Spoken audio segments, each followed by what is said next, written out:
श्रीमद्भागवतम।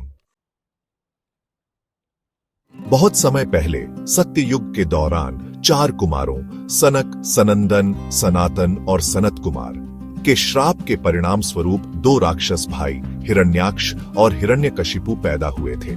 श्री वराह द्वारा हिरण्याक्ष के मारे जाने के बाद उसके भाई हिरण्यकशिपु को श्री विष्णु द्वारा उसका वध करने के कारण उनसे घृणा होने लगी।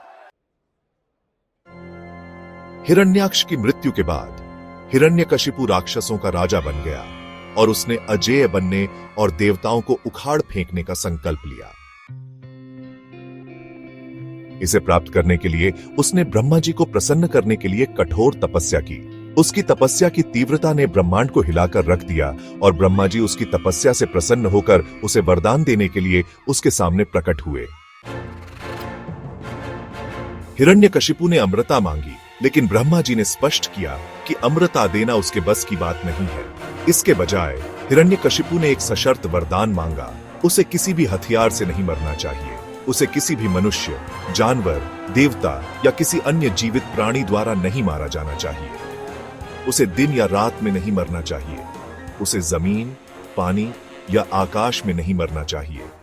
उसे किसी भी इमारत के अंदर या बाहर नहीं मारा जाना चाहिए। भगवान ब्रह्मा ने उसकी इच्छा पूरी की। इस वरदान से लैस हिरण्यकशिपु घमंडी हो गया, तीनों लोगों को आतंकित कर दिया और खुद को सर्वोच्च प्राणी घोषित कर दिया। उसने भगवान विष्णु की पूजा करने से मना कर दिया और भक्तों को सताया। हिरण्यकशिपु का एक पुत्र था जिसका नाम प्रहलाद था।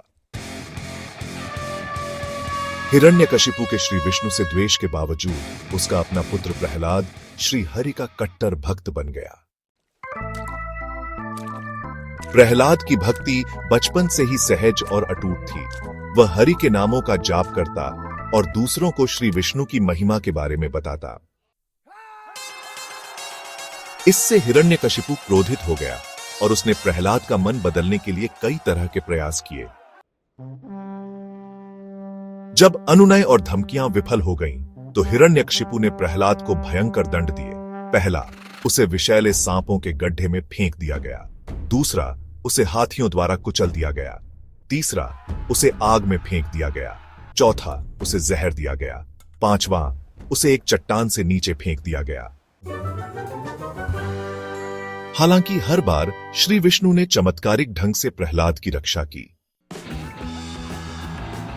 हिरण्यकशिपु का क्रोध चरम पर पहुंच गया जब प्रहलाद ने लगातार यह दावा किया कि श्री विष्णु सर्वव्यापी और सर्वोच्च रक्षक हैं। क्रोध में आकर हिरण्यकशिपु ने अपने महल में एक स्तंभ की ओर इशारा किया और मजाक करते हुए पूछा, यदि आपके भगवान विष्णु हर जगह हैं, तो क्या वे इस स्तंभ में मौजूद हैं? प्रहलाद ने आत्मविश्वास से उत्तर दिया, हां, वे मौजूद हैं। क्रोधित होकर हिरण्यकशिपु ने अपनी गदा से स्तंभ पर प्रहार किया। उसी क्षण स्तंभ टूट गया और श्री विष्णु नरसिंह के रूप में प्रकट हुए, जो आधे मनुष्य और आधे शेर थे। उनका रूप विस्मयकारी और भयानक दोनों था। नरसिंह के रूप ने हिरण्यकशिपु के वरदान को चुनौती दी। वे न तो मनुष्य थे और न ही पशु।